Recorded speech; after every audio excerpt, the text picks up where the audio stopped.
मुझे इस चीज़ का शुरू से पता था कि इसका आगे कंटेंट क्रिएशन का एक अच्छा एक बूम आने वाला है। अगर मैं अपना पर्सनल ब्रांड बिल्ड कर लेता हूँ, कल को लोग मुझसे खरीदेंगे। जैसे कि आपने ऑलरेडी बताया कि आपने यूएस बेस्ड कंपनी के साथ वर्क किया और 50 प्लस एंटरप्रेन्योर के साथ। सबसे मेन चीज़ है ना, वो मेरी अपनी पोजीशनिंग थी, क्योंकि जब एक्सक्यूजेज जो है आपके कभी भी ख़त्म नहीं होंगे। अगर आप सोनी FX3 सिनेमा लाइन में चले जाते हो, बड़े से बड़े कैमराज ले लेते हो, बड़े से बड़े आप माइक ले लेते हो, स्टिल यू विल से कि यार मेरे पास टाइम नहीं है, मेरे पास ये मसला है, मेरे पास ये चीज़ नहीं है जो उसके पास है, मेरे पास ये लाइट्स नहीं है। Instead of making excuse you have to just start, और एक्शन लेने से ही आप अपने आप को सक्सेसफुल क्रिएटर की एक लाइन में डाल देते हो। क्या डिफरेंस होता है एक चीप और प्रोफेशनल वीडियो एडिटिंग में? अनस भाई, welcome to Tabish Khan podcast. आप काफी बढ़िया कर रहे हैं कंटेंट क्रिएशन और वीडियो एडिटिंग के फील्ड में, जो मुझे बहुत अच्छा लगा। तो कैसे हैं आप? Thank you, I really appreciate that, मैंने अभी स्टार्ट किए, मुझे सिर्फ फर्स्ट मंथ ही है ये। ग्रेट। तो ये पॉडकास्ट क्यों एक वीडियो एडिटर या कंटेंट क्रिएटर को वॉच करना चाहिए? आप किस टाइप का वैल्यू इस पॉडकास्ट में देने वाले हैं? देखिए, मैं 2.5 ईयर से फ्रीलांस वीडियो एडिटर के तौर पे काम कर रहा हूँ और मल्टीपल यूएस बेस्ड एजेंसीज के साथ काम कर चुका हूँ और अब तक 50 प्लस एंटरप्रेन्योर्स के साथ काम कर चुका हूँ और मैंने उनके पर्सनल ब्रांड्स को बिल्ड किया। तो मेरा ख्याल है ये वीडियो हर एक फ्रीलांसर को, हर एक वीडियो एडिटर को, हर एक ग्राफिक डिज़ाइनर को या किसी भी सर्विस प्रोवाइडर को ज़रूर देखनी चाहिए कि वो खुद तो अपनी सर्विसेज से औरों को एंटरटेन कर रहा है, बट वो अपने आप के लिए लॉन्ग टर्म में नहीं सोच रहा कि उसे अपने आप को क्या करना चाहिए, अपने आप को कैसे बेनिफिट दे सकता है। तो मेरे ख्याल है हर एक उस बंदे को देखना चाहिए जो स्ट्रगल करके किसी और के बिजनेस को ग्रो कर रहा है, वो अपने बिजनेस को कैसे ग्रो कर सकता है। अमेजिंग।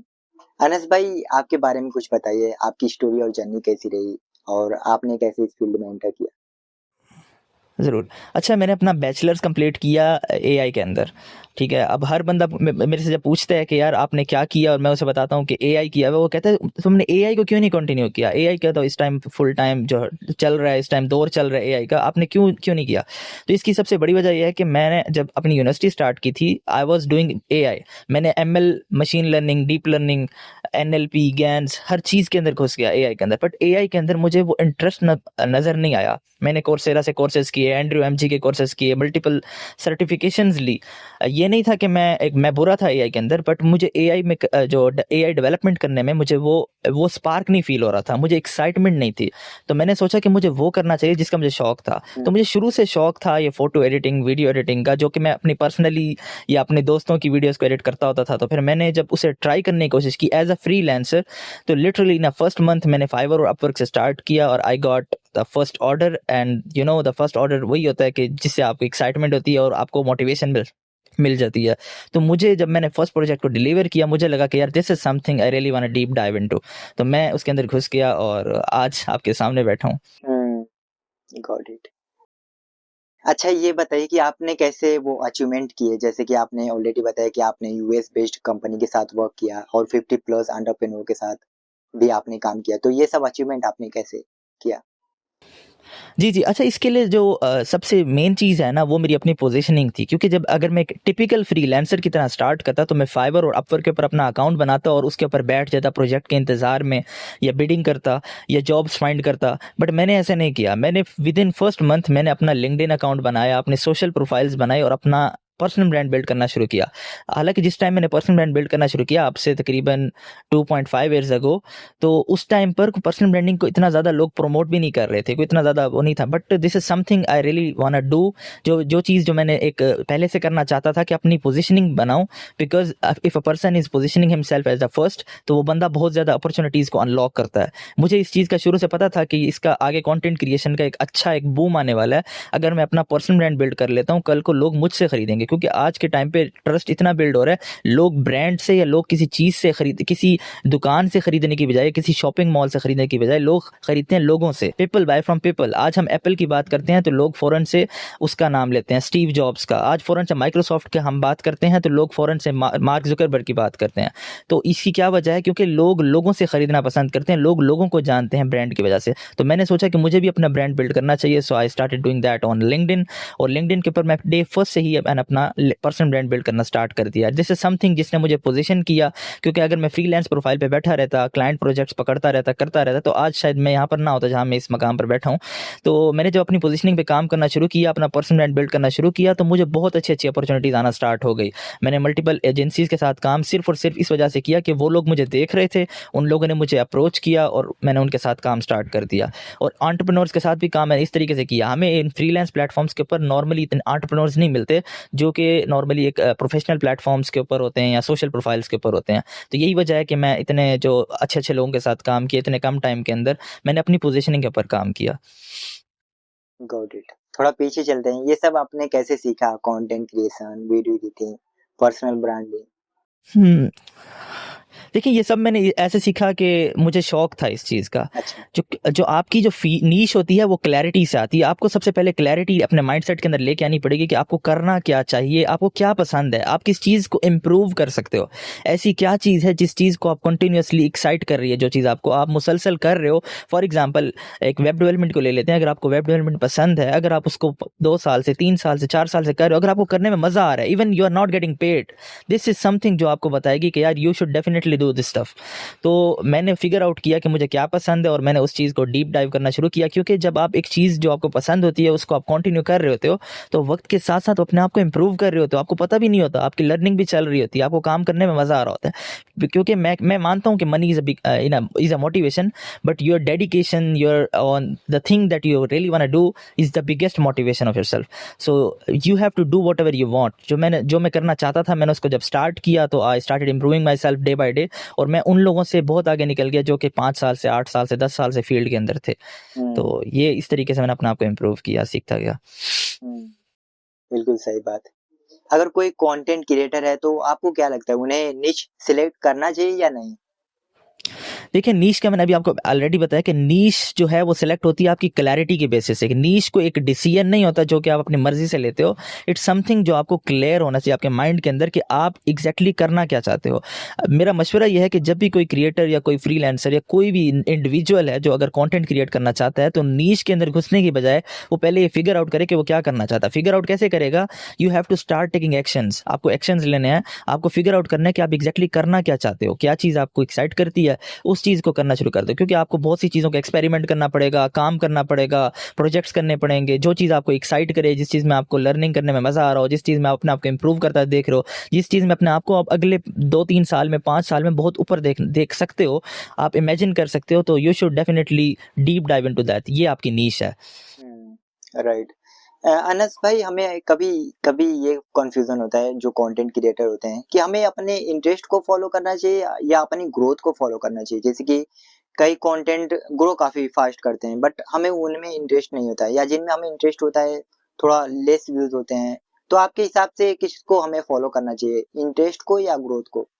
देखिए, इस हवाले से मैं आपको ये कहूँगा कि आपको फॉलो करना चाहिए उस चीज़ को जो चीज़ आपके इंटरेस्ट में भी हो और उसका लॉन्ग टर्म भी एक स्कोप होना चाहिए। मैं आपको ऐसे नहीं कहूँगा कि आपको फॉर एग्जांपल आपको इंटरेस्ट एक ऐसी स्किल सेट के अंदर है जो आपको पता है कि एआई इस टाइम वैनिश कर देगा या एआई वैनिश कर चुका है, तो ऐसी फील्ड को हमें चूज़ भी नहीं करना चाहिए। इंटरेस्ट हमारा उसी चीज़ के अंदर हो जिस चीज़ को हम पोटेंशियली लॉन्ग टर्म में लेके जा सकते हैं, और ऐसा होगा। ऐसा नहीं है कि आपको ज़रूरी नहीं है कि आपको छोटे-छोटे इंटरेस्ट होते हैं, आपको मल्टीपल फील्ड्स का इंटरेस्ट होते हैं। तो फिगर आउट करो कि जिस चीज़ के अंदर लॉन्ग टर्म में आप अच्छा जा सकते हो, लॉन्ग टर्म में जो चीज़ आपको अच्छा लेके जा सकती है in terms of growth, in terms of excitement, in terms of anything, तो आपको ये देखना है, फिर आपको इंटरेस्ट को फॉलो करना है। आई थिंक इंटरेस्ट आपको ग्रोथ से ज़्यादा ऊपर लेके जाएगा। जैसा कि हम करंटली देख सकते हैं कि एआई का जो है एक बहुत बड़ा बूम आया हुआ है, तो everyone is going toward the AI development, but AI development ही सब कुछ नहीं है। एआई का मतलब क्या है? जो एआई डेवलप कर रहे हैं लोग, वो इसीलिए कर रहे हैं कि हम उसे अपनी अपनी एरियाज के अंदर, अपने अपनी फील्ड के अंदर इंप्लीमेंट कर सकें। अब आपको जो इंटरेस्ट है, लेट्स सपोज आपको मार्केटिंग के अंदर इंटरेस्ट है, तो you have to utilize AI in marketing, not in the AI development. So this is something I should I would recommend कि आप अपने इंटरेस्ट के अंदर जाओ, बट ग्रोथ को साथ लेके चलो। जिस तरह ग्रोथ क्या है, हमारी टेक्नोलॉजी का बूम है, एआई है, तो एआई को साथ लेके चलो और करो वो जो आप करना चाहते हो इंटरेस्ट को। That's how you will B unbeatable. Exactly. जब हम कंटेंट बनाते हैं तो कभी कभी कंटेंट आइडियाज ही नहीं आते हैं, या किसी कंटेंट क्रिएटर को आइडियाज ही नहीं आते, तो उसका क्या सॉल्यूशन है? अच्छा, इस हवाले से मैं ये कहूँगा कि जिसको आइडियाज़ नहीं आते ना, तो वो मैं उस बंदे को समझता हूँ कि उसको उस फील्ड के अंदर इंटरेस्ट नहीं है, क्योंकि अगर आपको किसी चीज़ के अंदर इंटरेस्ट है ना, तो आप डेफिनेटली उस चीज़ के पेन पॉइंट्स को समझते होगे। अब आइडियाज़ कैसे होते हैं, मैं अगर आपको आइडियाज़ जनरेट करने का तरीका बताऊँ, वैसे तो आपको बेतहाशा नेट पे तरीके मिल जाएंगे आइडियाज़ कैसे जनरेट करते हैं। मल्टीपल सोशल मीडिया डायरेक्टरीज हैं, मल्टीपल जगहों से जाके आप कोरा है, आप इंस्टाग्राम है, गूगल सर्च है, आप वहाँ से ढूंढ सकते हैं। But the best way to finding the idea is your own life, जो तुम्हारी अपनी ज़िंदगी है, उस पे जो तुम एक्सपीरियंस गेन कर रहे हो, उसमें जो पेन पॉइंट्स तुम्हें आ रहे हैं, उसको जो तुम सॉल्व कर रहे हो, ये कंटेंट आइडियाज़ हैं। तुम्हारी पूरी ज़िंदगी एक आइडिया है। You know, your life is an inspiration, your life can be inspiration of बहुत of a lot of people. So content ideas को फाइंड करने से अच्छा है कि अपनी ज़िंदगी के अंदर गौर से देखना शुरू करो कि ऐसी कौन सी पॉइंट्स, ऐसी कौन सी पेन पॉइंट्स, ऐसी कौन सी स्ट्रगल्स हैं जिसको आप डेली लाइफ के ऊपर फेस कर रहे हो, जिसको आपको अचीव करना चाहिए। उसके बाद ये कि अगर आपके पास थोड़ी बहुत ऑडियंस है हल्की फुल्की सी, तो ये तो उससे भी ज़्यादा बेस्ट तरीका है कि आपने उन लोगों के कमेंट्स देखो कि लोग आपसे क्या चाहते हैं कि आप क्या सीखो, लोग आपसे क्या सीखना चाहते हैं, आप लोगों को क्या सिखा सकते हो। ये आपका कंटेंट आइडिया है। आप देखो कि क्या चल रहा है। ट्रेंड के पीछे कभी मत भागना। ट्रेंड के पीछे भागने से ये होता है कि हमारा जो ब्रांड है उसकी एक ऑथेंटिसिटी ख़राब हो जाती है। हम लोग जो काम कर रहे होते हैं उससे काफ़ी बाहर निकल जाते हैं। So I would strongly recommend कि आप अपनी लाइफ के अंदर देखो पेन पॉइंट्स को, स्ट्रगल्स को, और आप उसे किस तरह सॉल्व करते हो। That's how you can build a strong personal brand. तो ये एक आइडियाज हैं। अच्छा अनस भाई, कैमरा के सामने कैसे बोलें? क्योंकि आपके लिए या मेरे लिए थोड़ा ये हो सकता है कि बहुत डिफिकल्ट ना हो, बट जो जस्ट अपना फर्स्ट स्टेप ले रहे हैं, वो जस्ट आना चाहते हैं कंटेंट क्रिएशन के फील्ड में, उनको कैमरा के सामने बोलने में थोड़ा डिफिकल्टीज होती है। सोचते हैं कि लोग क्या कहेंगे, या उतना मतलब कि उन्हें थोड़ा डर सी लगती है, शाई फील होता है। तो उनके लिए आपका क्या स्टेप्स होगा, आपका क्या टिप्स होगी उनके लिए? देखो यार, इस चीज़ को तो मैं बहुत अच्छे से जवाब दे सकता हूँ कि ये मेरा फर्स्ट मंथ था कंटेंट क्रिएशन का। 30 डेज़ की मैंने एक सीरीज़ दी, वो भी अपने आप को चैलेंज देने के लिए कि मैं अपने आप को कैमरा के सामने लेकर आऊँ। एक दफ़ा कैमरा के सामने लेके आना मुश्किल काम नहीं होता। सबसे मेन चीज़ जब मैंने फिगर आउट की तो मुझे पता चला ऑडियंस के अंदर सबसे ज़्यादा डर होता है फियर ऑफ जजमेंट, कि लोग मुझे क्या देखे, कि लोग मुझे देख के क्या बोलेंगे, कि मैं जब अगर कैमरे के सामने हूँ, मैंने कोई गलत बात कर दी, लोग क्या कहेंगे, मेरे से अगर कोई ऐसी वैसी कोई हरकत हो गई, लोग क्या करेंगे। तो देखो, पीपल डोंट रियली, मैं आपको सही बात बताऊंगा, people don't really care about you. You have to care about yourself. आपको अपनी केयर खुद करनी है, लोग आपकी केयर नहीं करते। लोग क्या करेंगे कल को। आप मुझे खुद बताओ ताबिश भाई कि आपको लास्ट रील याद है जो आपने इंस्टा के ऊपर अभी देखी हो? नहीं है ना। तो यही वजह है कि जो लोग हैं ना, लोग वो आपको जज नहीं कर रहे होते, आप अपने आप को खुद ही जज कर रहे होते सबसे ज़्यादा। तो सबसे पहले तो फेयर ऑफ जजमेंट ख़त्म करना पड़ेगा कि लोग क्या सोचेंगे। लोगों का काम है सोचना, लोग सोचते रहेंगे, आपको इस चीज़ से फ़र्क नहीं पड़ना चाहिए। You just have to just click on the capture button on the camera and start recording, start documenting your life, start letting people know about your experiences, insights, point of views. People don't really care about what you are doing in life, और people आपकी लोग कुछ भी नहीं करते। आप अगर कामयाब हो जाओगे, लोग फिर भी सोचते रहेंगे, जज करते रहेंगे। आप अच्छे से अच्छे इंसान बन जाओ, लोग फिर भी जज करते रहेंगे, बट आपको उससे फ़र्क नहीं पड़ना चाहिए, क्योंकि लोग आपका कुछ नहीं उखाड़ सकते भाई। तो फ्रेंकली स्पीकिंग, तो आपको फेयर ऑफ जजमेंट ख़त्म करना है, and you have to start getting use to. हाँ, शुरू में मुश्किल होता है, मैं अभी भी मुश्किल से कैमरे के सामने नेचुरल हो पाता हूँ, but this is the process जो टाइम लेता है। वक्त के साथ साथ you will be better. Anas भाई, मुझे ऐसा लगता है कि एक रीजन ये भी होता है कि लोग परफेक्शन के पीछे बहुत ज्यादा भागते हैं कि मुझे पहली वीडियो बहुत परफेक्ट बनानी है। तो मुझे लगता है परफेक्शन वो आपके वर्क से आता है, कितना आप कंटेंट बना चुके हैं या कितना दिनों तक आप ऑलरेडी वीडियो एडिटिंग प्रैक्टिस कर चुके हैं। तो परफेक्शन मुझे लगता है एक टाइम के बाद आता है। ऐसा नहीं कि पहले दिन मैं कंटेंट क्रिएशन स्टार्ट किया और बहुत अच्छा वीडियोस बना दिया। तो इसके बारे में आप कुछ कहना चाहेंगे? जी, सो आई थिंक अगर हम शुरू में ही स्टार्ट कर देते हैं, परफेक्शन के ऊपर बात करना स्टार्ट कर देते हैं, शुरू में परफेक्शन को चेज़ करना शुरू कर देते हैं, तो आई थिंक ये हमें लॉन्ग टर्म में एक फ़ायदा नहीं पहुंचाती, क्योंकि हम कंसिस्टेंसी के ऊपर फोकस नहीं कर रहे होते, क्वालिटी के ऊपर फोकस करना स्टार्ट कर देते हैं कि we just need to be perfect. Nothing is perfect in this world. You can just literally take a look at the everything, every environment, nothing is perfect. So हमें सबसे पहले तो अपना माइंडसेट चेंज करना पड़ेगा, हमें अपना डिसिप्लिन माइंडसेट लेके आना पड़ेगा, कंसिस्टेंसी को प्रायोरिटाइज करना पड़ेगा इनिशियली, क्योंकि वक्त के साथ साथ you will be good at it.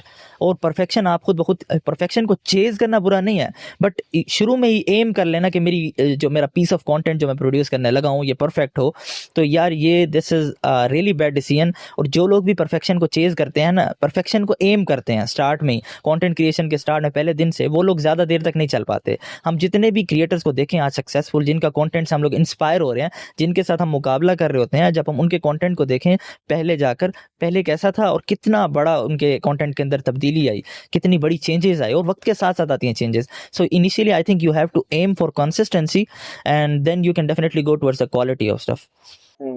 Right. और जब हम कैमरा के सामने बोलते हैं तो कभी हेजिटेशन फील करते हैं या कभी वर्ड ही नहीं याद आता कि हमें क्या बोलना है, तो अल्फाज भूलने का और हेजिटेशन का क्या सॉल्यूशन है? यार ये तो मेरे साथ भी बहुत ज़्यादा होता है कि फ्रैंकली स्पीकिंग जो 30 डेज़ की मैंने सीरीज़ बनाई, इवन ये एक रॉ सीरीज़ थी। रॉ क्या होता है कि इसके अंदर हमें सिंपली कैमरे को रिकॉर्ड बटन पे क्लिक करना होता है और सिंपली अपने एक्सपीरियंस कैमरे के सामने यैप करना होता है। एंड लिटरली मैंने इन रॉ वीडियोज़ को भी 2-3 दफ़ा जाकर रिकॉर्ड किया, फिर भी इतना बेस्ट नहीं थी, but I think I have consistent, तो आई थिंक मैंने बहुत अच्छा किया।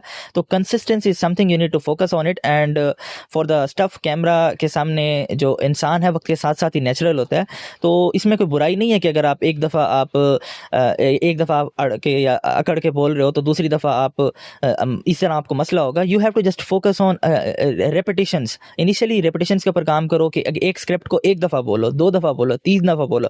जब आप तीसरी दफ़ा उसको बोलोगे then you will be good at it. And एक और चीज़ मैं आपको बताना चाहूँगा कि सबसे ज़्यादा लोग जो हिचकिचा रहे होते हैं, जो रोबोटिक लगते हैं, तो उसकी सबसे बड़ी वजह यह है मेरे ख्याल से कि लोग सेम टू सेम स्क्रिप्ट को बोलते हैं। If you are building a personal brand, अगर आपके पास सीरियस नॉलेज है तो आपको स्क्रिप्ट की ज़रूरत नहीं होती, आपको एक प्रॉपर एक बुलेट पॉइंट्स की ज़रूरत होती है, एक फ्रेमवर्क की ज़रूरत होती है, जिसको आप देखो, एक पेज आपके सामने हो, जिसको देखो कि ये अच्छा ये पॉइंट्स हैं, ये स्ट्रगल्स हैं, इस चीज़ को काम करना पड़ेगा। तो जो आपके सामने एक फ्रेमवर्क हो, पेन पॉइंट्स हो, जो बुलेट पॉइंट्स आपके सामने बने हो, उन बुलेट्स पॉइंट को आप पढ़ना स्टार्ट करें और नेचुरली बोलना शुरू करें टॉपिक के ऊपर, अपनी सोच लगाएं, because your own thinking is a content. हमें नेट से नहीं कंटेंट चाहिए, चैट जीपीटी से या फिर मुख्तलिफ एआई प्लेटफॉर्म से नहीं चाहिए। हम कंटेंट जो लोग देखना चाहते हैं वो लोगों की थिंकिंग देखना चाहते हैं, लोगों के एक्सपीरियंसेस देखना चाहते हैं, लोगों के पॉइंट ऑफ व्यूज़ देखना चाहते हैं, लोगों के इनसाइट्स देखना चाहते हैं।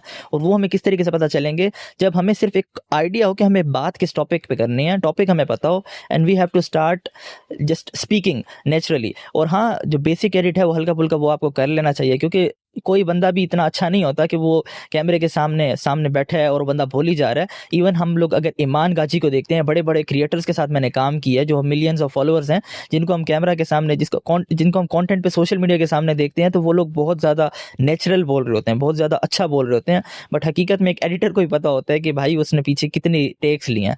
सो टेक्स लेना बुरा नहीं है, क्योंकि तुम बाद में उसको सेट कर सकते हो, बट जो चीज़ बुरी है वो ये है कि तुम प्रॉपर रोबोटिक वे के अंदर एक स्क्रिप्ट को लेके बोल रहे हो same to same. So I think you should avoid this. मतलब हम ये कर सकते हैं कि कई क्लिप वाइज अपने वीडियो को रिकॉर्ड कर सकते हैं, फिर उसको मर्ज कर सकते हैं, वो पार्ट कट करके जहाँ हम बहुत ज़्यादा हेजिटेट करें। बिल्कुल ऐसे बेसिक एडिट तो हर इंसान को आनी चाहिए। जी। और जो कंटेंट क्रिएटर हैं उन्हें वीडियो एडिटिंग का ज़्यादा आइडिया नहीं है, वीडियो एडिटिंग का नॉलेज नहीं है, उन्हें किन वीडियो एडिटिंग पर ध्यान देना चाहिए? जैसे कि वो जब अपना कंटेंट शूट कर लिए, उन्हें वीडियो एडिटिंग का नॉलेज नहीं है, किन इंपॉर्टेंट चीज़ों पर उन्हें ध्यान देना चाहिए अगर वो अपनी वीडियो एडिट कर रहे हैं तो? अच्छा, देखिए, कंटेंट के अंदर एडिटिंग के हवाले से अगर आप एक वीडियो एडिटर हो तो आपकी जिम्मेदारी इस हवाले से ज़्यादा होती है, because as a video editor you have to let people know that you are really a video editor. तो आपके कंटेंट में तो समथिंग जो अनजेनेरिक होना चाहिए, कि आपका कंटेंट थोड़ा आम लोगों से ज़्यादा अच्छा हो in terms of quality, in terms of editing, in terms of story telling, visual story telling. और अगर आप एक जेनेरिक इंडिविजुअल हो जो कि इस क्रिएटिव फील्ड से नहीं है, ग्राफिक डिज़ाइनिंग, वीडियो एडिटिंग से नहीं है, तो लोग कभी भी आपकी कंटेंट की क्वालिटी से जज नहीं कर रहे होते। जो बातें आप कर रहे होते हो, जो आपकी कंटेंट में जो आपका टॉपिक होता है, जो आइडिया होता है, जो हुक्स होते हैं, लोगों का फोकस उस चीज़ के ऊपर होता है। So I think you need to just understand the basic edits. और अब तो एआई के टाइम पर बस आपको आइडिया होना चाहिए कि बेसिक कट्स कैसे लगते हैं, ट्रांजिशन कैसे होती हैं, क्योंकि कल अभी आपके पास टूल आए हैं जो सब मैजिक है, कैप्शंस है, इस तरह मल्टीपल टूल्स आए हैं जो आपको एआई बेस्ड एडिटिंग दे रहे हैं। So I think you don't need to waste a lot of time in learning editing and stuff like that. You just have to understand like how to speak perfectly on a camera, and AI will do the rest. AI will cut your footages, AI will add transitions, AI will add auto captions, and I think this is pretty much that you have to do in a good content. Right.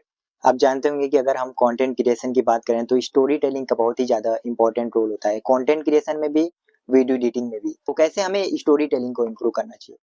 बिल्कुल। देखिए, story telling is something जो इस 2026 के अंदर जो चीज़ अगर boom कर रही है ना, तो वो सिर्फ़ स्टोरी टेलिंग है। रॉ कंटेंट क्यों मतलब उठा है? क्योंकि जब हम अभी स्टार्ट करते हैं, अब से जब मैंने स्टार्ट किया था तो 2.5 ईयर्स अगो, तो flashy stuff, flashy editing, 3D editing जो है उसका एक टाइम आया हुआ था, एक बूम आया हुआ था। हर इंसान 3D एडिट्स की तरफ जा रहा था, एडवांस मोशन ग्राफिक्स की तरफ जा रहा था, हर वीडियो एडिटर की बात कर रहा हूँ। बट ये कि वक़्त के साथ-साथ ऐसा कैसा बूम आया कि 2026 में हर दूसरा क्रिएटर आप देखोगे तो वो फ़ोन के उसने अपने सामने हाथ में रखा हुआ है और वो बिल्कुल नेचुरली स्पीक कर रहा है। तो I think as a video editor आपकी रिस्पॉन्सिबिलिटी चेंज हो गई है। Instead of polishing the stuff कि आपने लोगों को मुश्किल करना शुरू कर दिया। आप एज़ ए वीडियो एडिटर, आप वीडियो एडिटर भी एक स्टोरी टेलर होता है।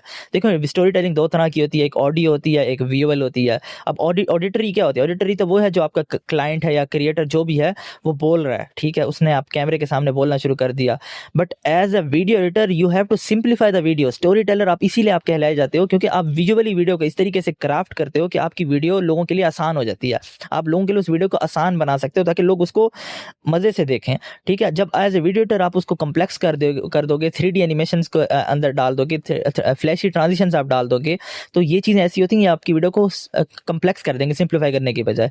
अगर आप, हाँ, मैं ये नहीं कहता कि 3D animation, motion graphics, flashy effects ये बुरे हैं, but if you are not utilizing it correctly, जो कि 99% वीडियो एडिटर्स कर रहे हैं, तो इसका कोई फ़ायदा नहीं है। So you have to, your job is to simplify the video. जितने अच्छे तरीके से आप स्टोरी टेल कर सकते हो विजुअली, तो इट्स गुड। और स्टोरी टेल करने का विजुअल क्या तरीका होता है कि अच्छे से कैप्शंस जनरेट कर देना, और क्रिएटर या स्पेसिफिक पर्सन किसी चीज़ की बात कर रहा है तो उस चीज़ को अच्छे से विजुअलाइज कर देना। और आई थिंक द बेस्ट जो फार्मूला जो मैं यूज़ करता हूँ विजुअल स्टोरी टेलिंग के लिए, कि आप जब भी किसी का वीडियो एडिट करने बैठते हो तो यू हैव टू, आपको सोचना चाहिए एक दफ़ा बैठ के कि यार ये जो इस वीडियो के अंदर ये बंदा बात कर रहा है, आप एज अ व्यूअर बैठ के सोचो कि इस वक्त कौन सा फुटेज आना चाहिए था। तो जब आप एज ए व्यूअर सोचोगे ना, कि जब आप खुद से सोचने बैठोगे और आपके सामने एक वीडियो प्ले हो रही है, फॉर एग्जांपल ध्रुव राठी की एक डॉक्यूमेंट्री आपके सामने चल रही है और वो ताजमहल के बारे में बता रहा है, और अगर आप as a video editor Taj Mahal नहीं लेके आते तो I think you are very weak in visual story telling.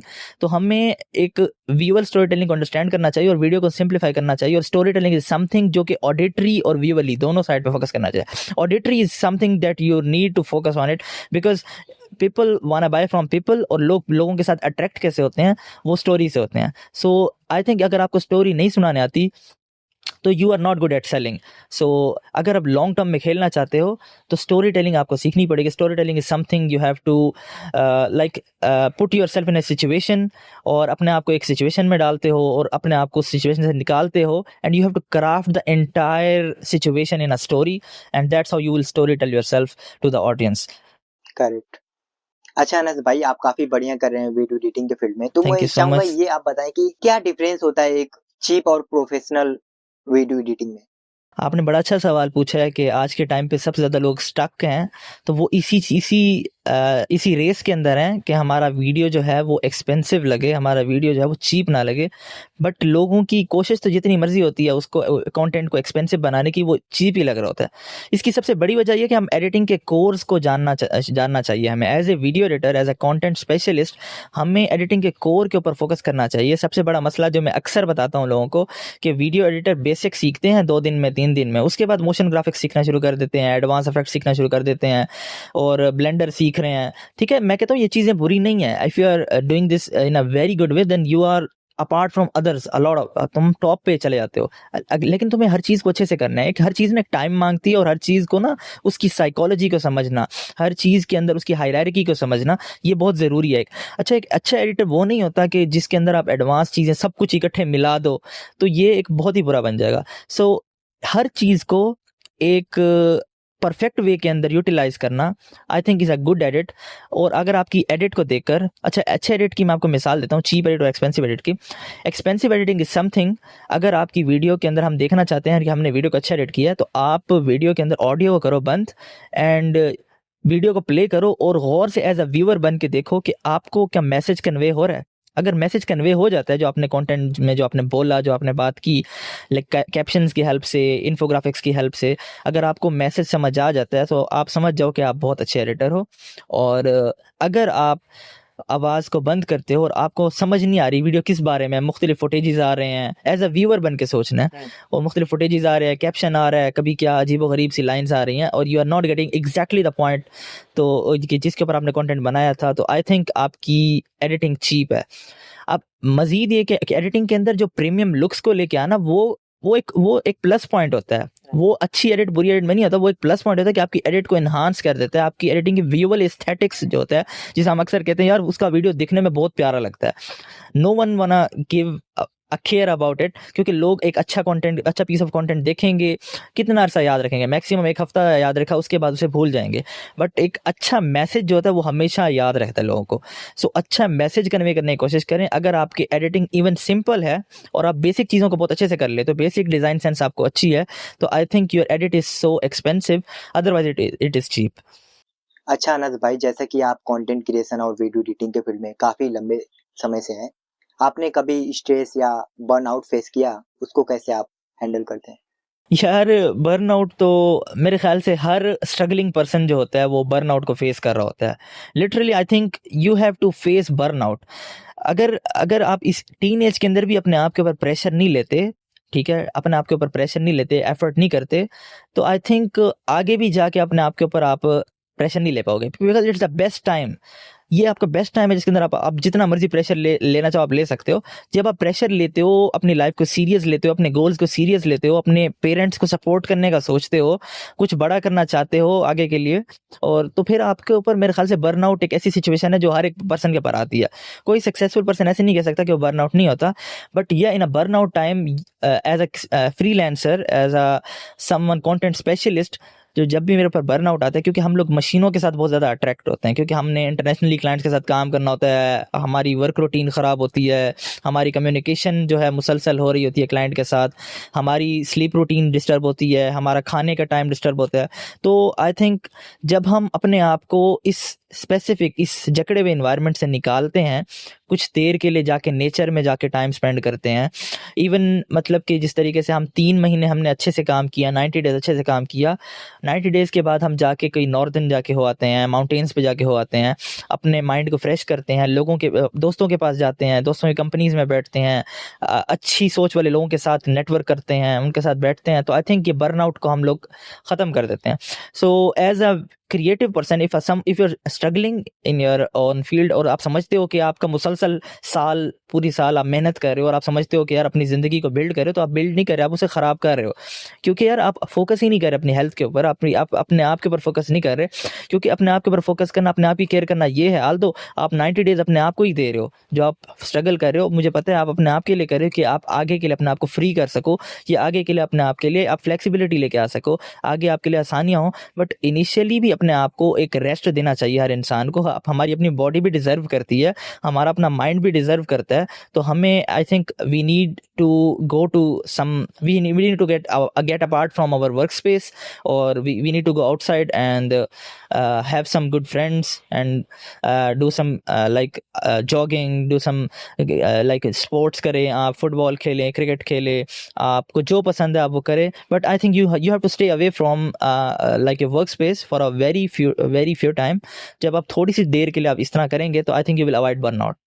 Got it. और जिनको डाउट होगा, जो कंटेंट क्रिएशन के फील्ड में है बट वो ज़्यादा ग्रोथ नहीं देख पा रहे हैं, ज़्यादा व्यूज़ नहीं देख पा रहे हैं, ज़्यादा इंगेजमेंट नहीं देख पा रहे हैं, तो वो कैसे अपने आप को मोटिवेट करें? उन्हें क्या करना चाहिए? जैसे कि उन्हें कैसे होप आए कि हाँ, मैं सक्सेसफुल कंटेंट क्रिएटर बन पाऊँगा? क्योंकि डाउट होता है ना एक टाइम पे। बिल्कुल, आपने बड़ा अच्छा सवाल किया है कि देखो, इस हवाले से मेरा ये जवाब है कि डाउट जो है ना, डाउट का आना कोई बड़ी बात नहीं है। व्हेनेवर यू आर स्टार्टिंग, आप एक्सपेक्ट कर रहे होते हो कि आप कंटेंट, पहला पीस ऑफ कंटेंट डालोगे, लोगों का सपोर्ट मिलना शुरू हो जाएगा, जिस तरीके से आप और लोगों को देखते हो। बट जब कभी हम गौर से देखना शुरू करें ना सक्सेसफुल लोगों का पैटर्न, तो हमें पता चलेगा कि वो लोग भी कल को 1-1, 2-2 लाइक आते थे, उनकी वीडियोज़ भी उन्होंने 10-10, 20-20, 50-50 वीडियोज़ बनाकर अपलोड कर दी, और किसी ने नहीं देखा, और आज हम लोग उनको देख रहे हैं। तो आई थिंक इनिशियली हमें इस चीज़ की तरफ तो फोकस ही नहीं करना चाहिए कि हमारी वीडियोस को कौन लोग देख रहा है, कौन लाइक कर रहा है, कौन नहीं कर रहा है। At least first 90 days are so critical.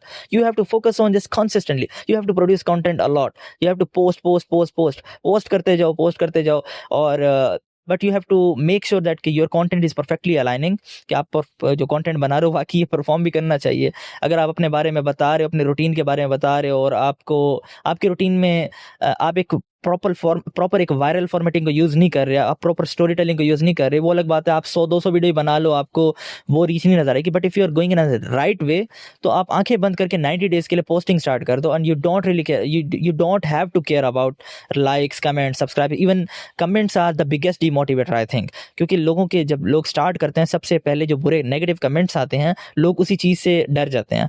So I think you need to like close your eyes and start posting the stuff, and that's the only thing that will help you to grow as soon as fast. अच्छा अनिस भाई, क्या एक content creator mistake करता है जिससे कि उनके engagement नहीं आते हैं या उनके व्यूज नहीं आते? अच्छा, ये आपने बड़ा अच्छा सवाल किया। अक्सर मेरे पास जब क्लाइंट्स आते हैं तो उनका सबसे पहला सवाल ये होता है कि हाँ भाई, हम ऐसी क्या गलती कर रहे हैं जो हमारे व्यूज़ नहीं आ रहे थे। देखिए, गलती तो बहुत ज़्यादा होती है। In terms of post production भी बहुत ज़्यादा गलतियाँ होती हैं, in terms of pre production की भी बहुत गलती होती है। प्री प्रोडक्शन और पोस्ट प्रोडक्शन क्या होता है? Pre production is all about जब आप ये सेटअप वगैरह सेट करते हो अपने लिए, प्रॉपर आप रिकॉर्ड कर रहे होते हो, कैमरा सेटिंग्स, आपकी सिटिंग, आपका रूम, आपका एम्बियंस और आपका वे ऑफ स्पीकिंग, ये सब प्री प्रोडक्शन के अंदर आ जाता है। और पोस्ट प्रोडक्शन के अंदर आता है कि how you deliver the stuff and how it's prepared, आपका कंटेंट किस तरीके से एडिट किया हुआ है, उसकी विजुअल एस्थेटिक्स कैसे हैं, उसकी प्रॉपर वो लोगों के सामने किस तरीके से शोकेस हो रहा है। सो अगर बात की जाए तो पोस्ट प्रोडक्शन के अंदर एक और चीज़ भी आती है कि आफ्टर अपलोडिंग भी बहुत से ऐसी चीज़ें होती हैं जिसको हमें फोकस करना होता है। तो मैं आपको हल्का फुल्का बता देता हूँ। पोस्ट प्रोडक्शन के अंदर जो हमें सबसे बड़ा मसला आ रहा होता है ना, वो ये आ रहा होता है कि वीडियो एडिटिंग भी अक्सर औकात अच्छी होती है, नॉर्मली डिसेंट होती है, हमारी कंटेंट बूम इसलिए नहीं कर रहा होता कि हमें कुछ एल्गोरिथम्स को भी समझना होता है, सोशल मीडिया प्लेटफॉर्म्स को भी समझना होता है। हमारा अकाउंट एक आप ये खुद सोचो कि हमारा अकाउंट एक 2 साल से मतलब फ्रीज होके पड़ा हुआ है, हम उसके ऊपर कंटेंट नहीं बना रहे, हम सडनली उसके ऊपर कंटेंट बनाते हैं, तो एल्गोरिदम उसको एज्यूम नहीं करेगा हमें कि एक प्रॉपर एक अच्छा एक डेडिकेटेड, उसे नहीं पता कि हमने अब कंटेंट को स्टार्ट कर दिया and we will be consistent on it. So I think you need to start creating a new account, और ये एक ऐसी चीज़ है जिससे आपको न्यू अकाउंट से स्टार्ट करना चाहिए अगर आपका अकाउंट काफ़ी पुराना है। सेकेंड चीज़ ये कि you have to focus on discussing the pain points, and thirdly you have to focus on the viral formatting of the script of जैसा कि आपको हुक से स्टार्ट करना चाहिए, उसके बाद आपको पेन पॉइंट के ऊपर बात करनी चाहिए, उसके बाद आपको बिल्डअप करना चाहिए, फिर उसके बाद आपको सोल्यूशन देना चाहिए, उसके बाद आपको CTA देना चाहिए। तो एक वायरल फॉर्मेटिंग के हिसाब से आपकी स्क्रिप्टिंग होनी चाहिए और आपके कंटेंट का आइडिया स्ट्रांग होना चाहिए, because this should be something जो लोग वाकई पूछना चाहते हैं, जो लोग वाकई जानना चाहते हैं। अपने आप से पूछें, अपने आप को अपने आइडियल कस्टमर प्रोफाइल की अवतार में लेके जाएं और अपने आप से पूछें कि यार how I can solve their problems. तब आपको पता चलेगा कि यार आप क्या किन चीज़ों के ऊपर बात कर सकते हो, क्या कंटेंट आइडियाज़ के ऊपर आप काम कर सकते हो, ऐसी क्या चीज़, ऐसी क्या पेन पॉइंट्स है जिसके ऊपर आप रेगुलरली आप उसको रिजॉल्व करते होते हो और लोग इसमें फंसे हुए हैं, उस लूप से आप कैसे निकाल सकते हो। एंड आई थिंक जब आपका कंटेंट आइडिया जो है ना सॉलिड हो, तो फिर आपको मिनिमल सा एडिट आपको करना होता है और एडिटिंग की आपको ज़्यादा ज़रूरत नहीं होती और your content will perform so good. और ये बहुत सारी गलतियाँ होती हैं जो अक्सर लोग छोड़ देते हैं। अक्सर क्लाइंट आते हैं, एडिटर के सर के ऊपर बंदूक रख देते हैं, आकर आते ही कहते हैं हाँ भाई तुमने इसको एडिट ऐसा करना है कि इसको वायरल कर देना है। हालांकि हालांकि मैं 2.5 साल पहले से एक वीडियो एडिटर ही था और मैं भी ये सोचता था कि वीडियो एडिटिंग मैंने ऐसी करनी है कि मैंने इस वीडियो को वायरल कर देना। बट वक्त के साथ साथ मुझे इस चीज़ का एहसास हुआ कि editing is not something that makes you viral, और अगर एडिटिंग के थ्रू आप वायरल हो भी जाते हो, let's suppose, then you will definitely attract the wrong audience. तुम एडिटर्स को अट्रैक्ट करके बैठ जाओगे, तुम उन लोगों को अट्रैक्ट करके बैठ जाओगे जिनको तुम्हारा कंटेंट दिखने में अच्छा लग रहा होगा, वो मैसेज पे फोकस नहीं कर रहे होंगे। So I think you need to focus on the better content idea first, then you have to like work on the proper formatting of the script, like how you have to deliver, और proper formatting में hook, body, CTA, इस चीज़ का ख्याल रखना चाहिए। and then I think you need to focus on the decent editing। ये जो overly edit है ना यार, ये तो मुझे बहुत जहर लगता है, वीडियो एडिटर मुझे खुद बहुत जहर लगता है। तो आप खुद सोच सकते हो कि एक decent बंदा है वो कैसे देखता होगा, कैसे कंज्यूम करता होगा कि इतना overly produced content। और बाकी पोस्टिंग टाइम वगैरह और शेड्यूल, ऑडियंस एनालिसिस, ये चीज़ें कुछ ऐसी हैं कि जिस चीज़ को आप ना वक्त के साथ साथ ना आपको समझ आ जाएगी, but you just have to you just need to take actions, you just have to start. Right. आप जानते होंगे कि ऑडियो और वीडियो की क्वालिटी भी बहुत ज़्यादा मैटर करती है एक कंटेंट क्रिएटर के लिए। तो कभी क्या होता है कि हमारी वीडियो की क्वालिटी या ऑडियो की क्वालिटी उतना प्रोफेशनल नहीं लगती। तो हमें कैसे अपने वीडियो या ऑडियो की क्वालिटी को अच्छा करना चाहिए? यार बड़ा अच्छा सवाल पूछा है। जो अक्सर लोगों का यही सवाल होता है कि क्वालिटी को कैसे इम्प्रूव कर सकते हैं। First of all, you have to utilize whatever you have. अगर आपके पास इनिशियली स्मार्टफोन है तो आप उसी से स्टार्ट करें। और ऑडियो के लिए आपको मैं रिकमेंड करूंगा कि Adobe podcast, there is a site जहां से जाके आप अपनी वॉइस को एनहेंस कर सकते हो एआई के थ्रू। आपकी सारा नॉइज कैंसिल हो जाएगा, आपकी आवाज़ बिल्कुल क्रिस्टल क्लियर हो जाएगी। So this is the solution that you should really focus when you are starting out and you don't have budget. And I think you don't, even having a budget, you don't have to invest in it. कि आपको invest करने की जरूरत नहीं है। Initially you have to just stay consistent. Consistency is something जो आपको बताएगी कि यार yes this is something I really want to do and I should do. तो जब आप करोगे आपको पता चलेगा, जब आप सीरियस हो जाओगे वक्त के साथ साथ, यार क्वालिटी पे इंप्रूव हो जाता है। इवन ऑडियो के लिए आप अच्छे से अच्छे पॉडकास्ट माइक ले सकते हो, अच्छे से अच्छे माइक आपको मिल जाएंगे। There are lot of them available in market, और हो सकता है कि आपको स्पॉन्सर भी हो जाएं। ठीक है, ये आप लोगों को एक एज अ रिवार्ड मिल सकता है कंसिस्टेंसी का। बट इनिशियली आपको फोकस करना चाहिए, जो चीज़ आपके पास है उसको यूटिलाइज करें। अच्छी वीडियो की क्वालिटी के लिए आप स्मार्टफोन के अंदर ब्लैक मैजिक कैमरा ऐप कर सकते हैं, जैसे समथिंग जो कि अक्सर लोग यूज़ करते हैं, क्योंकि लाइट कंट्रोल, कलर कंट्रोल नहीं होता इतना अच्छा हमारे नॉर्मल कैमरा में। तो अगर आप ब्लैक मैजिक कैमरा ऐप करते हैं उससे आप बहुत अच्छा आप लाइट और कैमरा को कंट्रोल कर सकते हैं। और वॉइस के लिए मैंने आपको अडोबी पॉडकास्ट बताया, and I think this is pretty good. और वक्त के साथ साथ आप फिगर आउट कर लेते हो, यू विल फिगर आउट कि आपको ऑडियो बेस्ट करने के लिए और क्या चाहिए। अच्छा माइक चाहिए, अच्छे माइक करने के बाद एडिटिंग में ऐसा क्या कर सकते हो, ऐसा स्पेसिफिक कौन सा टूल यूज़ करते हो। अब तो एआई के बहुत ज़्यादा टूल्स आ गए जो आपकी आवाज़ को बहुत ज़्यादा क्रिस्टल क्लियर कर देते हैं। So I think you don't have to worry about the audio quality. मैंने ऑडियो क्वालिटी को इसीलिए प्रायोरिटाइज किया कि सबसे इंपॉर्टेंट ऑडियो ही होता है वीडियो के अंदर। Right. 70% of the video is all about audio. अगर आपका ऑडियो खराब है तो लोग आपका वीडियो को नहीं देखेंगे। तो आपको ऑडियो पे पहले फोकस करना चाहिए। आपका ऑडियो बस इतना साफ हो कि लोगों को समझ आ रही हो और उसके अंदर शोर ना हो। नॉइज कैंसिलेशन इज समथिंग जो लोगों को इरिटेट करती है और लोग नीचे कर देते हैं।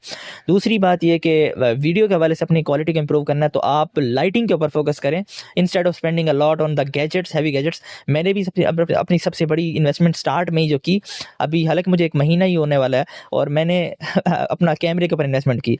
बट मुझे पता था कि मैं इस इन्वेस्टमेंट को निकाल रहा हूँ और निकाल चुका हूँ या निकाल लूँगा, तो इस वजह से मैंने इसको इन्वेस्ट किया। बट मैं किसी को रिकमेंड नहीं करूँगा कि वो कैमरे के ऊपर इन्वेस्टमेंट करे। वो सबसे पहले अपनी इन्वेस्टमेंट करे। अगर उसके पास मोबाइल को डिसेंट नहीं है, जिसका कैमरा साफ नहीं है, तो वो हल्का फुल्का सा कुछ पैसे 10-20 हज़ार एक्स्ट्रा लगाकर एक मोबाइल ऐसा ले ले जिसका कैमरा साफ हो। जब बस आप नज़र आ रहे हो, अंदर आपकी शक्ल साफ नज़र आ रही है और आपका मैसेज अच्छा डिलीवर हो रहा हो, and I think you are pretty good to go. Right.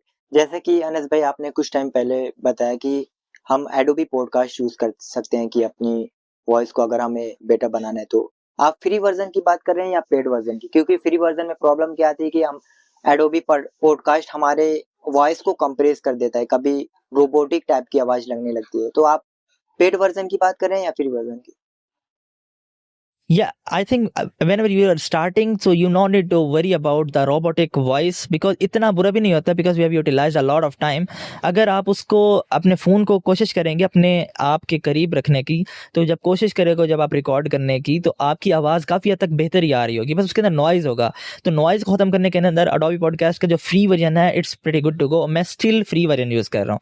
I have not utilized previous या प्रो वर्जन, बट मैं ये रिकमेंड करूंगा कि आपको स्टार्ट करना चाहिए तो फ्री वर्जन इज समथिंग जो कि आप स्टार्ट कर सकते हो। बिकॉज इनिशियली आप जब इन्वेस्टमेंट का सोचते हो ना, दिस इज समथिंग, ऐसी कोई भी चीज़ जो आपको रोक दे कंटेंट को क्रिएट करने से, ऐसा कोई भी एक्सक्यूज जो आपको कुछ ना करने दे, so I think it's better to stay on free stuff rather than pushing excuses. So yeah, this is something you need to work about it. मैंने भी स्टार्टिंग में एडोबी पॉडकास्ट का फ्री वर्जन यूज़ किया, but जब से मैंने ये feedback सुनने लगा कि मेरी वॉइस थोड़ा रोबोटिक लगने लगती है या कंप्रेस कर देती है, तो मैंने क्या किया कि किसी वीडियो एडिटर को पकड़ा जो मतलब एडोबी पॉडकास्ट यूज़ करते हैं, उनके पास सब्सक्रिप्शन है, तो उनको कुछ कुछ पैसे मैंने देकर अपने मतलब उसमें सेटिंग करने का ऑप्शन होता है, तो वही सेटिंग करवा के वो यार उनसे ये तो आपने बड़ी प्रो टिप मुझे बता दी है, मैं भी इसको यूटिलाइज कर सकता हूँ फिर तो। हाँ, वो कम बजट में मैं उनको पैसा भी दे देता हूँ, उनका भी काम हो जाता है क्योंकि वो वीडियो एडिटर हैं, तो ऑलरेडी वो काफ़ी यूज़ करते हैं एडोबी पॉडकास्ट का। तो मैं उन्हें पैसा कुछ देकर अपना भी काम यूज़ कर लेता हूँ, क्योंकि मुझे बहुत सारी वीडियो ऑडियो एडिट नहीं करवाने रहते हैं, थोड़ा ही ऑडियो एडिट करवाने रहते हैं, तो लो बजट में वो ट्रिक यूज़ कर लेता हूँ मैं। बिल्कुल ऐसा। नहीं, बड़ा अच्छा आपने बताया कि I will definitely take a look at it. और सबसे बड़ी बात ये कि यार इसका मसला नहीं होता। अगर एक्सक्यूज़ेज़ है ना, अगर ये आपका एक्सक्यूज़ है ऑडियो की रोबोटिक वॉइस, तो आई थिंक ये इनिशियली एक एक्सक्यूज़ ही होता है लोगों के लिए। यार मेरी वॉइस बहुत रोबोटिक लग रही है, जब मैं माइक लूँगा मैं फिर करूँगा कंटेंट क्रिएशन। यार दिस इज़ समथिंग कि ये एक एक्सक्यूज़ है। I think you have to ignore all the excuses and you have to start focusing on creating stuff. आप क्रिएट कर रहे हो ना, एक्सक्यूज़ से बहुत बेहतर है। वक्त के साथ साथ क्वालिटी पे इंप्रूव कर लिया जा सकता है। मैंने आपको पहले बताया ना कि क्वालिटी वक्त के साथ साथ खुद ब खुद इंप्रूव होगी। आपको पता चलेगा, वक्त के साथ आपको सेंस आ जाती है, आपको वक्त के साथ साथ एक अंडरस्टैंडिंग हो जाती है और वक्त के साथ साथ अपने आप को इंप्रूव कर देते हो आप। बिल्कुल सही बात। अनस भाई, आपने लाइटिंग सेटअप के बारे में भी बताया, तो कुछ आप ब्रेक डाउन करना चाहेंगे इसको कि कैसे हमें बढ़िया लाइटिंग सेटअप करना चाहिए अपने कंटेंट क्रिएशन के लिए? अच्छा, लाइटिंग सेटअप के हवाले से मैं कहूँगा कि लाइटिंग सेटअप एक ऐसी चीज़ है कि जिसकी वजह से माइक से भी ज़्यादा लोग लाइटिंग सेटअप की वजह से ना अपना कंटेंट को स्टार्ट नहीं करते। So I think initially you have to utilise the best source of lighting, that is windows. आपके हर बंदे के घर में विंडोज़ हैं। विंडोज़ के साथ बैठ के कंटेंट को क्रिएट करें। कोशिश करो कि आपके फ़ोन की डायरेक्शन जो है, फ़ोन आपका विंडोज़ की तरफ हो और आप विंडोज़ के सामने ठहरे हो। सो डायरेक्टली लाइट विंडोज़ से आपकी तरफ आनी चाहिए। And I think the quality that जो प्रोड्यूस होती है, मैं कह रहा हूँ सो इनसेन। ऐसी क्वालिटी प्रोड्यूस नहीं होती अगर आप बड़े से बड़ा लाइट सोर्स भी ले लेते हो। So you have to initially utilize the natural resource और वक्त के साथ साथ आप मल्टीपल लाइट्स ले सकते हो। वैसे जो प्रोफेशनली जो कंटेंट क्रिएटर्स यूज़ करते हैं, मैं आपको वही बता देता हूँ। वैसे वो 3 पॉइंट लाइटिंग सेटअप होता है, जिसके अंदर एक की लाइट होती है जो कि एक सॉफ्ट बॉक्स लोग ले लेते हैं या कुछ भी रिंग लाइट ले लेते हैं। की light is something that is placed at the 45 degree of your self. आपके सामने 45 डिग्री के ऊपर एक की लाइट होती है और आपको एक साइड से एक लाइट को ऑन करना पड़ता है, जो कि एक सेपरेशन क्रिएट कर रही होती है आपके गिर्द। उसको बोलते हैं एक शेडो लाइट बोल सकते हो आप, या फिर एक सेपरेशन लाइट बोल सकते हो। और उससे आपको और बैकग्राउंड के दरमियान सेपरेशन हो जाएगी और लोग बैक एंड के ऊपर एक लाइट यूज़ कर देते हैं। वो RGB होती है, आपके ब्रांड कलर के मुताबिक होती है। सो आई थिंक ये इस 3 पॉइंट लाइटिंग सेटअप को छोड़ने के बजाय initially you have to focus on the resource जो आपको फ्री ऑफ कॉस्ट मिला हुआ है। तो कंटेंट के लिए ये भी एक बहुत बड़ा एक्सक्यूज़ होता है। तो आप विंडोज़ को यूटिलाइज़ करो। मैं कहूँगा कि अभी भी आप मैं हैरान होता हूँ कि अभी भी आप सिनेमैटिक क्रिएटर्स को देखेंगे, गॉक्स को देखेंगे, आप बड़े-बड़े क्रिएटर्स को देखेंगे, तो आपको पता चलेगा कि वो लोग स्टिल उसी को नेचुरल रिसोर्सेज़ को ज़्यादा यूज़ कर रहे होते हैं। वो लोग ऑल्दो उनके पास बड़े से बड़े इक्विपमेंट होते हैं, लेकिन नेचुरल को, सनलाइट को वो लोग बड़े क्रिएटिवली यूज़ कर रहे होते हैं। So I think you have to play with it and you can definitely achieve something very good. Right. जिन्होंने जस्ट वीडियो एडिटिंग सीखा, वो क्यों फ्रीलांसिंग में स्ट्रगल करते हैं? इसका क्या रीज़न होता है? अच्छा, देखिए जिसने अब फ्रीलांसिंग के अंदर स्पेसिफिकली इन 2026 अगर आप 2019 में होते या 2020 में मेरे से ये सवाल पूछ रहे होते हो कि जिसने वीडियो एडिटिंग सीखा और वो फ्रीलांसिंग में स्ट्रगल कर रहा है, तो मैं हैरान हो जाता कि यार वीडियो एडिटिंग तो बड़ी अच्छी फील्ड है यार, बड़ी अपकमिंग फील्ड है। इसको डेफिनेटली इंसान को यार मतलब कि इंसान बिल्कुल भी इसमें इंसान बोर नहीं होगा, ना ही उसको क्लाइंट्स का मसला होगा। बट अब in 2026 if you are just a video editor, अगर आप सिर्फ वीडियो एडिटर हो, तो I think you have to work a lot on your skill sets to separate yourself from others. Because in 2026 आप देख रहे होगे कि जो कंटेंट है, ओवरली प्रोड्यूस कंटेंट जो है, उससे ज़्यादा बेटर कंटेंट परफॉर्म कर रहा है, रॉ स्टाइल, रियल स्टाइल। तो यहाँ पर वीडियो एडिटर की रिस्पॉन्सिबिलिटी चेंज हो जाती है। So instead of making videos look good, you have to focus on the core messaging of the video. आपको एक्सटर्नल सर्विसेज देनी पड़ेगी। आपको एक नॉट अ वीडियो एडिटर, आपको एक अपने आप को पेश करना पड़ेगा। You should learn strategy, learn social media algorithms. हर चीज़ को सीखो, क्या चीज़ कैसे वर्क कर रही है। You should also have a basic knowledge of post production और प्री प्रोडक्शन एंड इनिशियली मैं तो आपको ये भी कहूँगा कि आप खाली इसको वीडियो एडिटिंग को ना सीखो, आप ये आइडिएशन पार्ट को भी सीखो, कॉपी राइटिंग को सीखो। You should learn how to write better copies, how to write the copies that convert. तो आपको ये कुछ ऐसी स्किल सेट्स हैं जो आपको अब एज ए वीडियो एडिटर सीखनी पड़ेंगी, just to make yourself separate, just to make yourself at the top position, just to make yourself separate from others. और आई थिंक आपको focus करना चाहिए कॉपीज़ के ऊपर, copy writing skill के ऊपर, और आपको फोकस करना चाहिए कंटेंट स्ट्रेटजी के ऊपर। And that's how you can provide the full fledge package to your client and you can attract high ticket clients and you can charge premium prices. Got it. आपको क्या लगता है कि कैसे एक सक्सेसफुल कंटेंट क्रिएटर बना जाता है? यार एक सक्सेसफुल कंटेंट क्रिएटर इस तरह बना जाता है कि अपने आप को चैलेंज दिया जाता है, टफ टाइम दिया जाता है कि आपके पास जैसी भी सिचुएशन हो, you are focusing on creating content. आप कंटेंट को स्टॉप नहीं करते। और आई थिंक एक सक्सेसफुल क्रिएटर्स की जो मैंने एक आदत देखी है, जो मैंने उनके अंदर एक पैटर्न नोटिस किया है, कि वो लोग एक्सक्यूज़ नहीं बना रहे होते। उनके पास जो इक्विपमेंट होता है वो उसको यूटिलाइज़ कर रहे होते हैं और वक्त के साथ साथ इंप्रूव करते रहते हैं। इक्विपमेंट्स का सबसे बड़ा एक्सक्यूज़ होता है और ये इंसान को रोक के रखता है अक्सर कंटेंट क्रिएट करने से। एक्सक्यूजेज़ जो हैं आपके कभी भी ख़त्म नहीं होंगे। अगर आप सोनी FX3 सिनेमा लाइन में चले जाते हो, बड़े से बड़े कैमराज ले लेते हो, बड़े से बड़े आप माइक ले लेते हो, स्टिल यू विल से कि यार मेरे पास टाइम नहीं है, मेरे पास ये मसला है, मेरे पास ये चीज़ नहीं है जो उसके पास है, मेरे पास ये लाइट्स नहीं है। तो I think instead of making excuse, you have to just start और जस्ट टेक एक्शन। और एक्शन लेने से ही आप अपने आप को सक्सेसफुल क्रिएटर की एक लाइन में डाल देते हो। और सक्सेसफुल क्रिएटर की जो एक और मैंने हैबिट नोट की है कि वक्त के साथ साथ वो अपने आप को इम्प्रूव करते हैं। वो कभी भी अपने आप को एक जगह पे क्वालिटी के ऊपर कंसिस्टेंट नहीं रखते। तो आप स्टार्ट करो इनिशियली कंसिस्टेंसी के ऊपर, फिर कंसिस्टेंटली क्वालिटी को इम्प्रूव करते रहो। और वक्त के साथ साथ your content will be like something जो कि एवरग्रीन हो जाएगा, जो कि कभी भी लोग बोर नहीं होंगे। वक्त के साथ साथ आपकी फॉलोइंग हमेशा बढ़ती ही रहेगी, आपको लोग सुनना पसंद करेंगे। बहुत बड़े बड़े क्रिएटर्स हमने आज के टाइम पे देखे हैं, जो अब हम आज से पहले देखते थे 5 साल पहले, कि वो आज के टाइम पे उनका नामो निशान नहीं हमें नजर आता। बहुत बड़े बड़े क्रिएटर्स हैं, मैं नाम नहीं लूँगा, लेकिन आप लोगों को पता होगा बहुत से ऐसे क्रिएटर्स का कि जो लोग पहले बहुत ज़्यादा मशहूर थे लेकिन अब वो गायब है, क्योंकि उनका कंटेंट बहुत जेनेरिक था। सो वक्त के साथ साथ अनजेनेरिक कंटेंट प्रोड्यूस करने की हमारी कोशिश होनी चाहिए बस। बट इनिशियली हम उसको एक्सक्यूज़ नहीं बनाना चाहिए कि हमारा कंटेंट यार इतना जेनेरिक है और हमें नहीं प्रोड्यूस करना चाहिए। Initially you have to focus on the quantity of stuff and then more toward you have to more forward you have to focus on the quality of stuff. आपको quality के ऊपर focus करना चाहिए, वक्त के साथ साथ अपने कंटेंट को, अपने क्राफ्ट को इम्प्रूव करना चाहिए। And I think this is the habit that I have seen in a lot of successful creators. Anas भाई, आपने कुछ टाइम पहले बताया कि जरूरी नहीं कि हमें स्टार्टिंग में हमारे पास बहुत ज्यादा एक्सपेंसिव इक्विपमेंट होने चाहिए कंटेंट क्रिएशन स्टार्ट करने के लिए।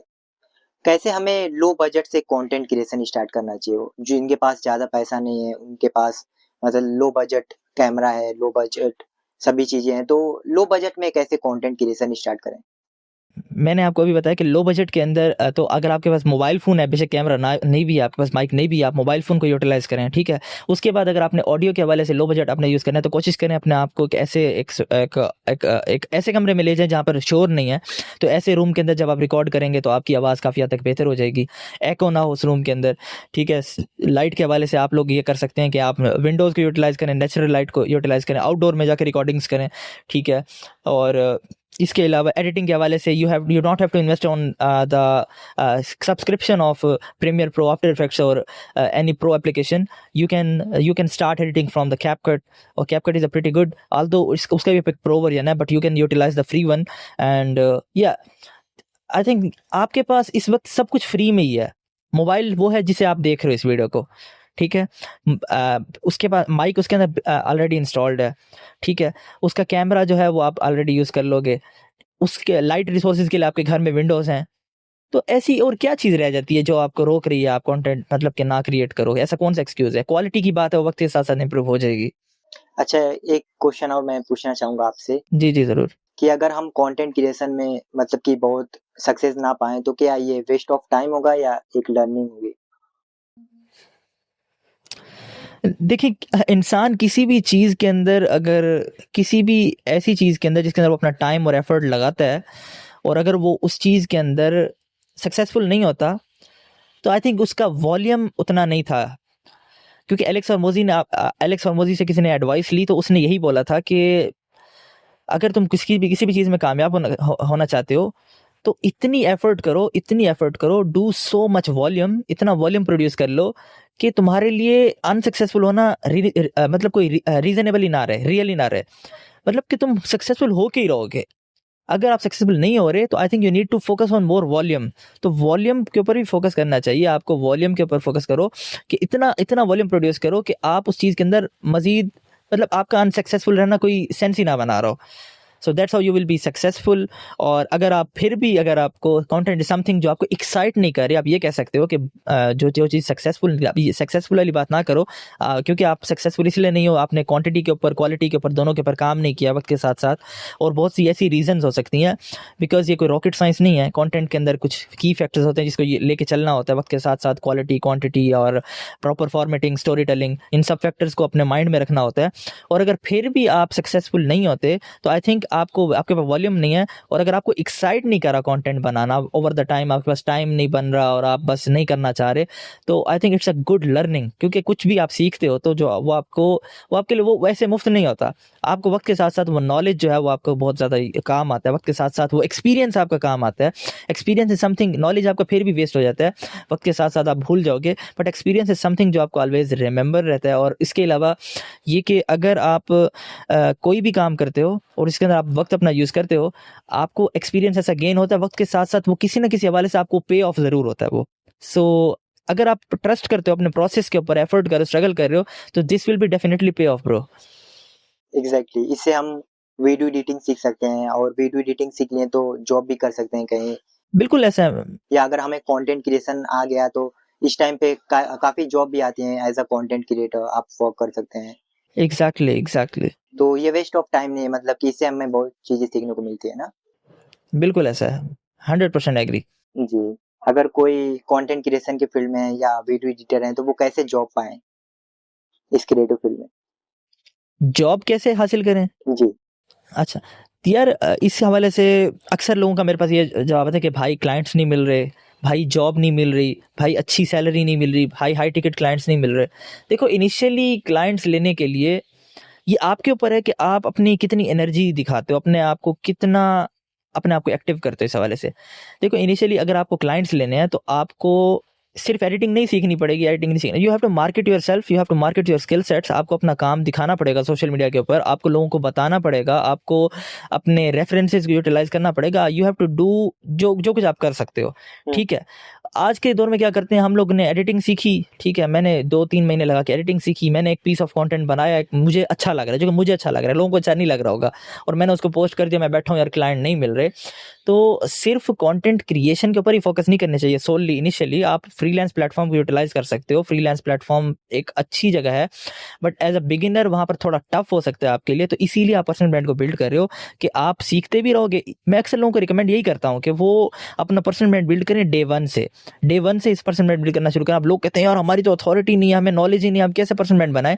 तो यार the best way to utilize your personal brand is to you have to start documenting your journey. अपना जर्नी डॉक्यूमेंट करना स्टार्ट करो और start yapping on the camera कि आज के दिन मैंने क्या सीखा, आज के दिन मैं क्या सीख रहा हूँ। आप सीरीज बना लो, अपने आप को चैलेंज दो, टफ टाइम दो, सीरीज बनाओ कि मैंने ये सीखा, मैंने उस चीज़, आज के दिन में ये चीज़ सीखी, ये सॉफ्टवेयर सीखा, ये टेक्निक सीखी, और आप लोगों को बताओ, अपने एक्सपीरियंस बताओ, अपना पॉइंट ऑफ व्यू बताओ।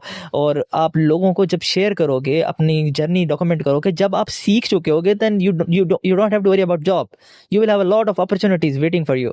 सो आई थिंक अपने जब वक्त के साथ साथ आप सीखोगे, काम को इम्प्रूव करोगे, जब आप सीख चुके होगे, जब आप अपने नाम, अपने बोले नहीं आप कहोगे कि मैं अपने आप को अच्छा एडिटर नहीं बोल रहे होगे, लोग आपको बोल रहे होंगे अच्छा एडिटर आप हो, तो then you will have a lot of opportunities, क्योंकि आपकी विजिबिलिटी बहुत अच्छी होगी, सोशल मीडिया प्रोफाइल्स आपकी अच्छी होंगी, पर्सनल ब्रांड आपका अच्छा होगा और लोग आपको जानते होंगे, then you will have a lot of opportunities. और वैसे भी जॉब्स के हवाले से मैं ये आपको रिकमेंड करूँगा कि अगर आप जॉब के लिए करना चाहते हो, so there are lot of opportunities jobs के लिए, बट आपकी स्किल सेट वो लोग अच्छा मांग रहे होते हैं। So if you are focusing on your good skill sets for the job, for the sake of job, जो कि मैं कभी रिकमेंड नहीं करता किसी को कि जॉब का सोचे, you have to think big bro and you can achieve that. So think big क्या है कि आप प्रोजेक्ट्स, मल्टीपल प्रोजेक्ट बेस के ऊपर काम करो, बड़े से बड़े क्लाइंट्स के साथ काम करो, बड़ी बड़े स्टार्टअप्स, बड़ी बड़ी कंपनीज के साथ काम करो, इंटरनेशनली काम करो, and that's how you will charge premium prices instead of a job. Job तो कोई मुश्किल चीज़ नहीं है, अपनी स्किल सेट्स के ऊपर फोकस करो, और इतनी जॉब्स पोजीशंस ओपन होती हैं, लिंक्डइन के ऊपर बहुत ज़्यादा होती हैं, आपको मिल जाएंगी जॉब वगैरह। या करेक्ट। और किसी को content creation full time start करना चाहिए या पार्ट टाइम? नहीं, इनिशियली मैं आपको कभी भी full time content creation dedicate नहीं करूंगा। Initially you don't have to do full time. अगर आप कुछ भी कर रहे हो, कोई जॉब कर रहे हो, कोई वर्क कर रहे हो, कोई स्टूडेंट हो, तो you have to continue your studies, your job और whatever you are doing, but you have to start creating content on the part time. जब पार्ट टाइम के ऊपर आप स्टार्ट करोगे and you have to feel, आपको ना यार, क्योंकि हमारे अंदर वो एनर्जी नहीं होती। फ्रेंकली स्पीकिंग, हम लोग कोई भी काम स्टार्ट करते हैं ना, हम मुश्किल से 30 दिन करते हैं, उसके बाद हम लोग बोर हो जाते हैं। अगर आपने जॉब छोड़ दी, अपनी एजुकेशन या अपनी स्टडी छोड़ दी, तो कल को आप सर पकड़ के बैठे होगे, यार क्या कर दिया मैंने, ना मैं कंटेंट क्रिएट कर सका, ना मुझे पर्सनल ब्रांडिंग का फ़ायदा हुआ, और मेरा टाइम भी ज़ाया हो गया। सो आई थिंक ये चीज़ें ऐसी होती हैं, ये कंटेंट क्रिएशन की बात नहीं कर रहा, कुछ भी आप एक्स्ट्रा करना चाहते हो, अच्छे से करना चाहते हो, so you have to initially start with some part time, क्योंकि आपका वो इफेक्ट ना हो जो आपका पुराना आपका एजुकेशन है या आपका जॉब है जहाँ से आपको कंसिस्टेंटली पैसा आ रहा है। तो बहुत अच्छी बात है कि अगर आपको पैसा आ रहा है, you should focus on investing on some good camera, good equipments, good mike, और जो कि आपको जॉब से पैसा आ रहा है आप उसको इन्वेस्ट कर रहे हो, वक्त के साथ साथ क्वालिटी पे भी काम कर रहे हो। और एक टाइम ऐसा आता है कि जब आपकी पोजीशनिंग इतनी अच्छी हो जाती है, आपकी कंटेंट क्रिएशन इतनी स्ट्रांग हो जाती है, you can buy info products, you can get sponsorships, you can get a lot of money through monetization and a lot of stuff like that. Correct. तो इन द एंड आपकी क्या piece of advice है एक content creator या video editor के लिए? यार मेरी एडवाइस यही होगी कि वो जैसे एलेक्स हॉर्मोजी की थी, लिटरली मैं खुद भी इसी सोच का बंदा हूँ और मैं खुद भी यही सोचता हूँ कि figure out what you want. तुम वो चीज़ सोचो जो तुम करना चाहते हो, उस चीज़ को तलाश करो, एक्सपेरिमेंट करो, प्रैक्टिकल करो, ठीक है। Figure out what you want and do so much volume, इतना वॉल्यूम को प्रोड्यूस कर दो उस चीज़ के, इतना काम करो कि तुम्हारे लिए नाकामयाब होना एक अनरीजनेबल बन जाए, अनरियल बन जाए। So this is the advice जो मैं हर बंदे को देता हूँ कि यार आज से ढूंढना शुरू कर दो, अपने आप के तलाश करना शुरू करो कि तुम क्या चीज़ अच्छे से कर सकते हो, क्या चीज़ तुम्हें एक्साइट करती है, क्या चीज़ तुम कंटिन्यूसली इंप्रूव कर सकते हो। एंड दिस इज़ समथिंग, अगर तुम इसके ऊपर वर्क करोगे and produce a lot of volume, and that's how you will B unbeatable over the time and you will definitely get success. Great advice. तो अनस भाई थैंक यू वेरी मच आपका valuable time देने के लिए, इतना ज़्यादा value share करने के लिए इस पॉडकास्ट में।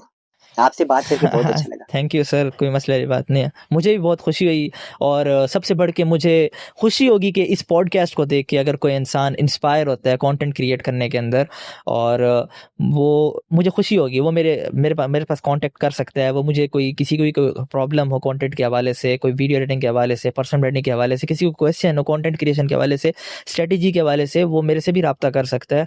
And I would be definitely मैं हेल्प करूंगा फ्री ऑफ कॉस्ट।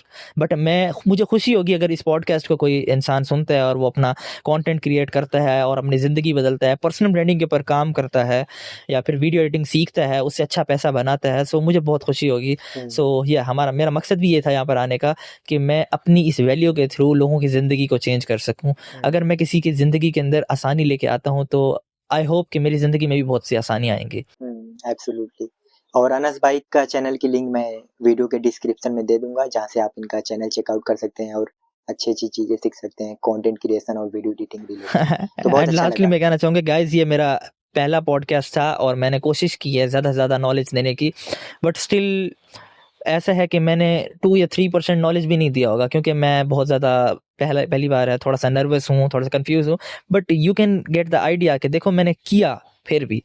ये ताबिश भाई ने मुझे रीच आउट किया और इनको मैंने एक दफ़ा भी मना नहीं किया, और मैंने इनको सिंपली कहा कि या let's do it. So you have to unlock opportunities by just saying yes. Saying no जो है ना, आप मुसलसल अपने आप को जितना छुपाते रहोगे, जितना मार्केट के पीछे जाओगे, जितना आप कैमरे से हटोगे, आप अपने आप को उतना फंसा रहे हो। अच्छी अपॉर्चुनिटीज़ उनको हमेशा मिलती हैं जो लोग मल्टीपल अपॉर्चुनिटीज़ को खुद जाके लोग एक्सपीरियंस करते हैं। So this is my very first podcast. अगर आप बहुत सी ऐसी चीज़ें होंगी जो मैंने अपनी तरफ से अच्छी डिलीवर करने की कोशिश की बट मैं नहीं कर सका, सो उसके लिए सॉरी।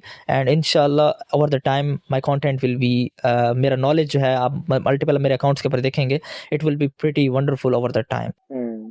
और जैसा कि अनस भाई ने कहा ये मेरा पहला पॉडकास्ट है, बट उसके बावजूद मुझे परफॉर्मेंस बहुत ही ज़्यादा बढ़िया लगा। इनके जवाब मुझे बहुत अच्छे लगे, काफ़ी मैच्योर टाइप के इनके थैंक यू आंसर सर। हैं। तो मुझे भी मैं भी ये कहना चाहूँगा कि किसी को अपॉर्चुनिटी मिस नहीं करना चाहिए। अगर उन्हें अच्छा चांस मिल रहा है, कोई अच्छा मौका मिल रहा है, तो ज़रूर उन्हें उस पर मतलब कि उसे उस अपॉर्चुनिटी को एक्सेप्ट करना चाहिए, जैसे कि आप अनस भाई ने एक्सेप्ट किया और बहुत अच्छा लगा। Thank you very much Anas भाई। Thank you so much sir, मुझे बहुत खुशी हुई आपके साथ, और definitely in a future we will do another part of this podcast and definitely I will share a lot of my knowledge. जी ज़रूर, दोबारा पॉडकास्ट शूट किया जाएगा। Thank you.